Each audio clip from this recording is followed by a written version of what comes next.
नमस्कार, मी विनायक सावंत. आज आपणासमोर येण्याचं कारण म्हणजे की अन्नत्याग आंदोलन जे आपलं जंतर मंतर या ठिकाणी अन्नत्याग आंदोलनाचा जे आपण इशारा दिला होता, त्यानंतर आदरणीय पंतप्रधान यांच्या कार्यालयाकडून संबंधित महाराष्ट्र शासनाच्या विभागाला सामान्य प्रशासनापुढं योग्य ती कारवाई करण्यासाठी पत्र पाठवण्यात आलं किंवा त्या पद्धतीने ते फॉरवर्ड करण्यात आलं. तर त्या संदर्भात आपण ह्या अगोदर एक पहिला पार्ट काढलेला आहे. तर आपण तुम्हाला म्हणलं होतं की दररोज आपण त्या संदर्भात जे आपले 15 विषय आहेत त्या विषयाची दररोज एका विषयाची आपण माहिती देणार आहे. तर काल तुम्हाला आपण सार्वजनिक बांधकाम विभाग अकलूज कार्यकारी अभियंता कार्यालय या संदर्भात आपण तुम्हाला माहिती दिली काय काय झालं. आज आपण त्यातला दुसरा मुद्दा म्हणजे PWB सार्वजनिक बांधकाम विभागाचे 2 विषय त्यात होते 15 पैकी. त्यातला काल एका विषयात झालं. तर आज एका विषयासंदर्भात आपणाशी चर्चा करणार आहे. तो विषय म्हणजे की ठेकेदार. आता तुम्हाला माहित आहे की शासनाकडून कामं घेतल्यानंतर कामं कशी घेतली जातात, तर नियमानुसार टी टेंडर काढून वगैरे कामं घेतली जातात, ते सगळ्यांना माहीत आहे. परंतु प्रॉब्लेम असा झालेला आहे की आपण ज्यावेळेस बांधकाम विभागाच्या अनेक रस्त्यांसंदर्भात पाठपुरावा करत होतो, त्यावेळेस आपल्या लक्षात आलं की ह्यामध्ये खरी अडचण काय आहे, ठेकेदार काम करण्यास का टाळाटाळ करत आहे किंवा ठेकेदाराची नक्की काय अशी परिस्थिती आहे की ठेकेदार ते काम करत नाहीत. सतत तक्रारी करून, सतत आपण आंदोलनाचा इशारा देऊन, आमरण उपोषण केलं तर सुद्धा आपण पालखी मैदानी ते तरीसुद्धा कामं का होत नाहीत, अशा प्रकारचे अनेक प्रश्न माझ्या मनामध्ये निर्माण झाले की विनाकारण नाहक त्रास देण्यासाठी किंवा मी जे पत्रव्यवहार करतोय त्याचा द्वेष मनात ठेवून जाणूनबुजून टाळाटाळ करण्याचे प्रयत्न होतात का, अशा अनेक बाबी माझ्यासमोर प्रश्न निर्माण झाले होते. त्या प्रश्नाचा शोध घेत असताना लक्षात आलं की ज्यावेळेस ठेकेदार यांचं बिलासाठी जे कंत्राटदार महासंघ असेल किंवा जे संघटना असतील त्या ज्यावेळेस ह्या लढाईमध्ये उतरल्या की त्यांची बिलं थांबलेली आहेत, म्हणजे जवळजवळ कंत्राटदाराच्या शासनाकडे 85 कोटी थकीत बिलं आहेत, अशा पद्धतीची त्यांची पत्रकार परिषदेमध्ये त्यांच्याकडून सांगण्यात आलं होतं. आणि सगळ्यात महत्त्वाचं म्हणजे ह्या सगळ्या गोष्टीचा ज्यावेळेस मी अभ्यास केला आणि त्यातून थोडंसं खोलपर्यंत सार्वजनिक बांधकाम विभागापर्यंत माहिती काढली असता मग आपल्याला एक पत्र आपल्याला मिळालं. त्या पत्रामध्ये ते पत्र होतं सार्वजनिक बांधकाम प्रादेशिक विभाग पुणे, म्हणजे जे पुण्याचं विभागीय कार्यालय आहे प्रादेशिक विभागीय सार्वजनिक बांधकाम विभागाचं, तिथं मान्य मुख्य अभियंता प्रमुख असतात. तर त्यांच्याकडून जे कार्यकारी अभियंता जे प्रादेशिक विभाग पुण्यामध्ये येतात त्यामध्ये बरेच आहेत. सार्वजनिक बांधकाम विभाग पुणे, उत्तर विभाग पुणे, दक्षिण विभाग पुणे, पूर्व विभाग पुणे, इमारती विभाग पुणे, मार्ग प्रकल्प विभाग पुणे, प्रकल्प विभाग पुणे, सार्वजनिक बांधकाम विभाग सातारा, पश्चिम विभाग सातारा, मार्ग प्रकल्प विभाग सातारा, सार्वजनिक बांधकाम विभाग कोल्हापूर, दक्षिण विभाग कोल्हापूर, विशेष प्रकल्प विभाग कोल्हापूर, मिरज, पश्चिम विभाग सांगली, मार्ग प्रकल्प विभाग सांगली, सोलापूर क्रमांक 1, 2 विभाग सोलापूर, पंढरपूर, अकलूज, हे जे कार्यकारी अभियंता कार्यालय आहेत, म्हणजे प्रादेशिक विभागामध्ये जे सातारा, सांगली, कोल्हापूर, पुणे आणि सोलापूर असे 5 जिल्ह्याचे जे विषय आहेत म्हणजे त्यांच्या अंतर्गत येतं. त्यांना असं त्यांनी पत्र दिलं कुणी, तर प्रादेशिक कार्यालय पुणे सार्वजनिक बांधकाम विभागाचं, की त्यांनी पत्र दिलं की काय दिलं तर मुदतवाढ देण्यात आलेलं आहे. ठेकेदाराला होणाऱ्या अडचणीमुळे मुदतवाढ देण्यात आलेली आहे. ती मुदतवाढ कधी आहे ती तुम्हाला सांगतो, डिटेल्स तुम्हाला वाचून दाखवतो. विषय होता ठेकेदाराची प्रलंबित देयके न मिळाल्याने येणाऱ्या अडचणीबाबत, म्हणजे ठेकेदाराची प्रलंबित देयके न मिळाल्याने येणाऱ्या अडचणीबाबत. मग त्यांनी काय म्हणलेलं आहे बघा की वरील विषयानुसार आपणास सूचित करण्यात येते की, म्हणजे कुणाला तर कार्यकारी अभियंता, अकलूजचा आपला विभाग कसा आहे कार्यकारी अभियंता अकलूजचं, तसं इतर ठिकाणी आहेत, त्यांना सगळ्यांना जे पुणे प्रादेशिकमध्ये येतात. पुणे प्रादेशिक विभागांतर्गत अर्थसंकल्पीय लेखाशीर्षांतर्गत मोठ्या प्रमाणावर देयके निधी अभावी प्रलंबित असून त्यामुळे कंत्राटदारांची आर्थिक परिस्थिती अत्यंत हलाखीची झाली आहे. बघा, हे कोण म्हणतंय? तर मुख्य अभियंता जे होते त्यांची आता बदली झालेली आहे प्रादेशिक विभागाचे. त्यांच्या अंतर्गत पुणे, सातारा, कोल्हापूर आणि सांगली, पुणे, सातारा, कोल्हापूर, सोलापूर हे जिल्हे महत्वाचे येतात. सांगलीचे काय भाग येतात त्यामध्ये. तर त्यांनी असं डायरेक्ट इथं लिहिलेलं आहे की अर्थसंकल्पीय लेखाशीर्षक अंतर्गत मोठ्या प्रमाणात देयके निधी अभावी प्रलंबित आहेत. निधी न मिळाल्यामुळे त्यांना देणारी बिलं जी ठेकेदाराला आहेत ती प्रलंबित झाल्यामुळं ठेकेदाराची आर्थिक परिस्थिती अत्यंत हालाकी झालेली आहे. त्यामुळे बहुतांश कामे थांबलेली आहेत. त्यामुळे ती कामं थांबलेली आहेत. तसेच सदर कामाचा काम पूर्ण करण्याचा कालावधी संपुष्टात आलेला आहे. म्हणजे जी वर्क ऑर्डर दिली जाते की एवढ्या 6 महिन्यात काम केलं पाहिजे, एवढ्या वर्षभरात काम केलं पाहिजे, तो कालावधी संपत पण आलेला आहे काही कामांचा. तसेच सदर कामाचा पूर्ण करण्याचा कालावधी संपुष्टात आलेला आहे. सबब अशा सर्व कामांना सरसकट मुदतवाढ देण्याबाबत खालील प्रमाणे निर्देश देण्यात येत आहे. मुदतवाढ दिली त्यांना. मुदतवाढ काय दिली ती तुम्हाला थोडक्यात सांगतो की अर्थसंकल्पीय लेखाशीर्षकाखाली ज्या कामाचे कार्य आरंभ आदेश दिले आहेत, म्हणजे वर्क ऑर्डर दिलेला आहे काम करा म्हणून, व त्या कामाची देयके निधी अभावी प्रलंबित आहेत अशा सर्व कामांना सरसकट 31/12/2025 अखेरपर्यंत मुदतवाढ देण्यात येत आहे. म्हणजे 31 डिसेंबर ह्या पुढच्या महिन्याच्या 31 डिसेंबर पर्यंत मुदतवाढ देण्यात आली आहे असं ते पत्र मला मिळालं.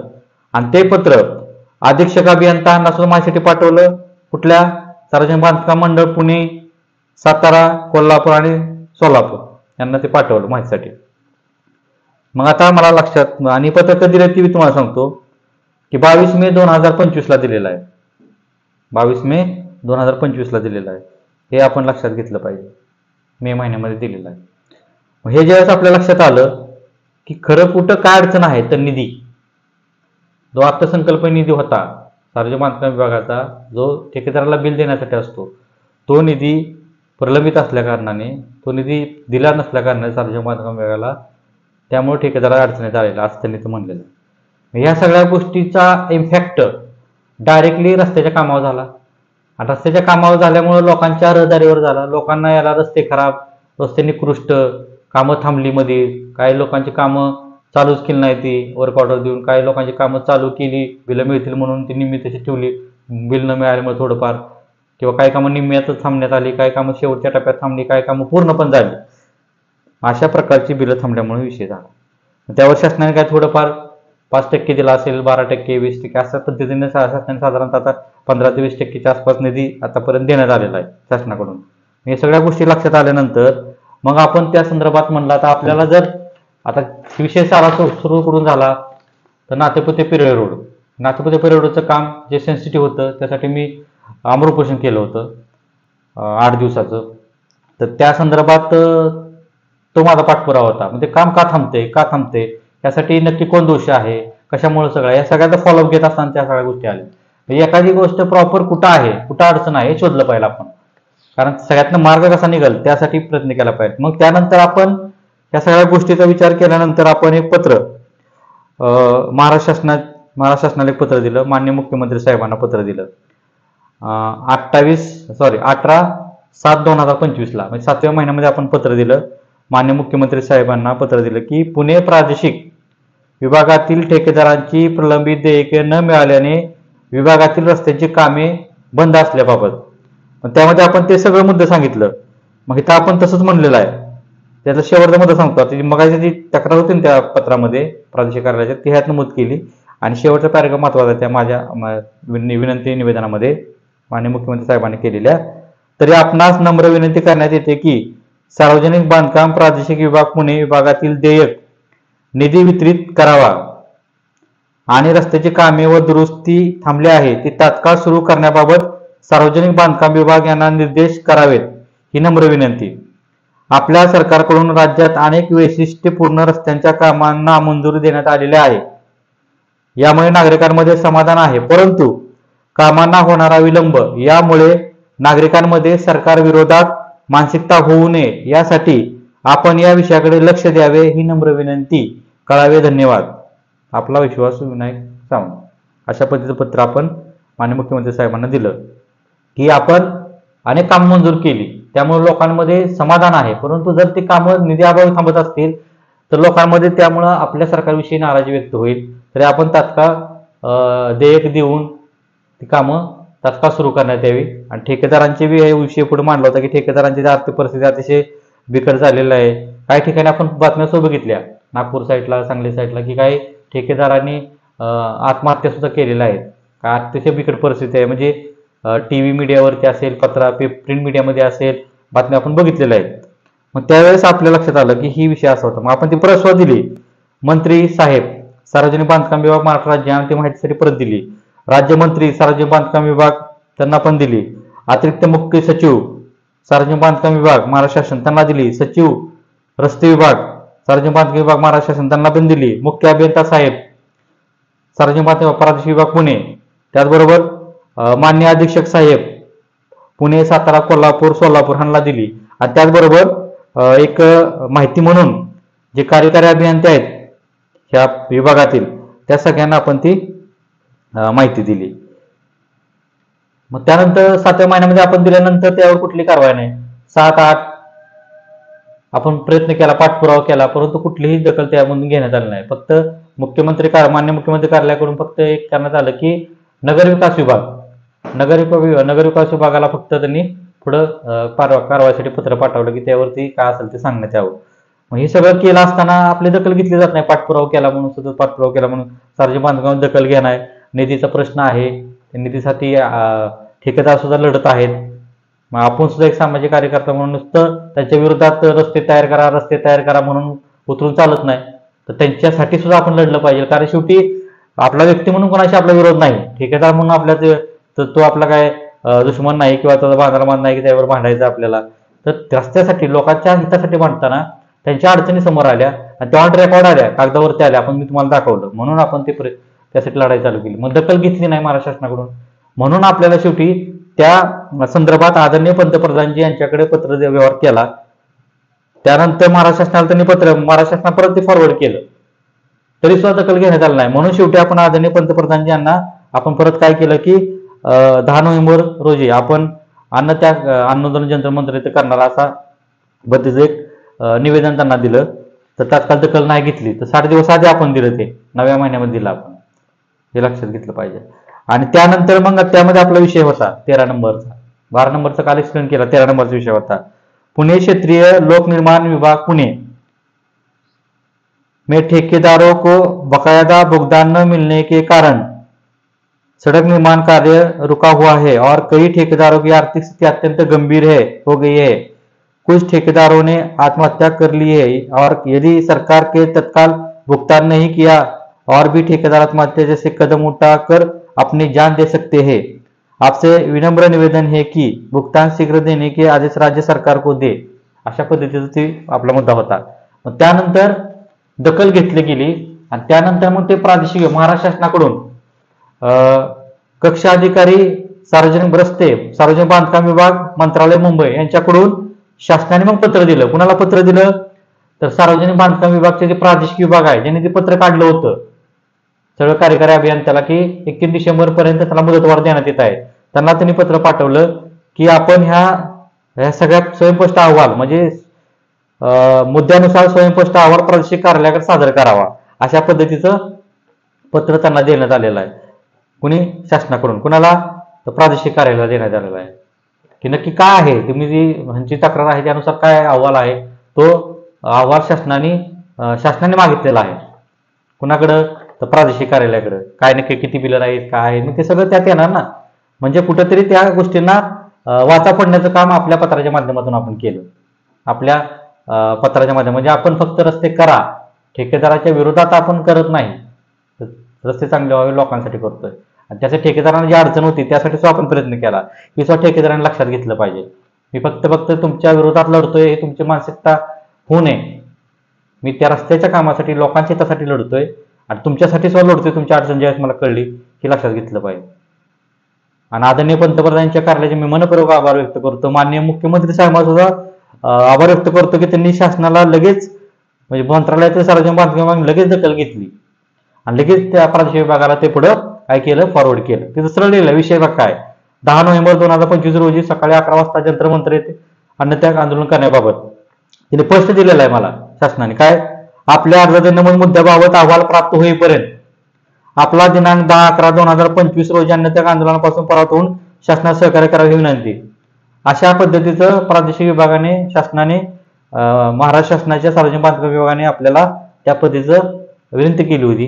ती विनंती आपण मान्य केली. आदरणीय पंतप्रधानजी आणि माननीय मुख्यमंत्री साहेब यांचा आपण मान ठेवला, कारण त्या जबाबदार व्यक्ती आहेत आणि अतिशय चांगल्या पद्धतीनं त्यांच्याकडून ह्याबाबत मला विश्वास होता की काहीतरी चांगला ठोस निर्णय घेतला जाईल आणि त्यांनी तो घेतला आणि जो काय अहवाल आहे तो प्रादेशिक कार्यालयाला मागितला आणि प्रादेशिक कार्यालयाने सुद्धा प्रादेशिक कार्यालयाचे मुख्य अभियंता यांना सुद्धा मी त्यांचा आभार व्यक्त करतो की त्यांनी सुद्धा जे अधीक्षक आहेत पुणे, सोलापूर, सातारा जे अधीक्षक सगळ्या त्या जिल्ह्याचे आहेत त्यांना तो पुढं अहवाल मागितला आणि तिथून पुढं त्या विभागाने सुद्धा कार्यकारी अभियंत्यांना सुद्धा तो अहवाल मागितला, किती बिल आहेत, काय कसं आहे. शासनाकडे त्यांनी दिला असेलच, परंतु अजून काय नक्की सत्यता आहे त्या संदर्भात अजून त्यांनी अहवाल त्यांच्याकडून मागून घेतलेला आहे.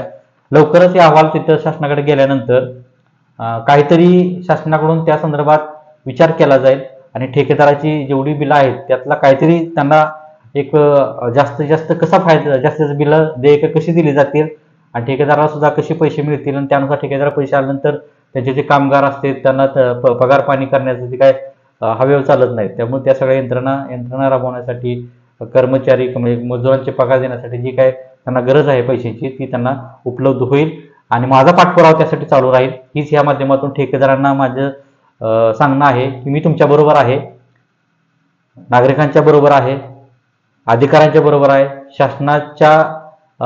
शासनाबरोबर सुद्धा आहे. या सगळ्यांची कोऑर्डिनेशन करून त्यातून कसा मार्ग निघेल हाच एक विचार आपला आहे आणि हेच आपला उद्देश आहे प्रामाणिकपणे काम करण्याचं, हेच माध्यमातून सांगतो आणि पाठपुरावा करत राहील. तरी पण ज्या ठेकेदारांना शक्य असेल त्यांनी जी काही कामं त्यांना करणं शक्य असेल त्याच्यावर भागभांडवल असेल तर त्यांनी पैसा तुमचा बुडणार नाही, शासन तुम्हाला पैसा आज उद्या देईल, पण तुमच्यावर भांडवल असेल अशाच ठेकेदारांना माझी विनंती आहे की आपण आता पावसामुळे अजून रस्ते खराब झाले असतील तर तात्काळ ते रस्ते आपण जे तुमचे कामं राहिले आहेत वर्क ऑर्डर निघाल्यानंतर ती कामं पूर्ण करावी आणि ज्या ज्या ठेकेदारांचं परिस्थिती बिकट आहे अशा ठेकेदारांना माझी विनंती आहे की आपण खचून न जाता आपण अशा कुठल्याही टोकाचं पाऊल न घेता जे काही ठेकेदाराकडून महाराष्ट्र शासनाच्या राज्य शासना आपल्या महाराष्ट्रामध्ये घेण्यात आलेलं आहे आपण ते टी व्ही मीडियावरती बघितलेलं आहे, तसं काही करू नये. तर तुमच्यासाठी तुम्ही लढताय तसं तुमच्यासाठी सामाजिक कार्यकर्ता म्हणून मी पण लढत आहे. तर 100% ह्याला आपल्याला आदरणीय पंतप्रधानजी आणि आपल्या महाराष्ट्र राज्याचे माननीय मुख्यमंत्री देवेंद्र फडणवीसजी आपल्याला न्याय देतील आणि हे तोडगा 100% काढतील आम्हाला विश्वास आहे. हीच या माध्यमातून सांगतो आणि थांबतो. जय हिंद, जय महाराष्ट्र, धन्यवाद.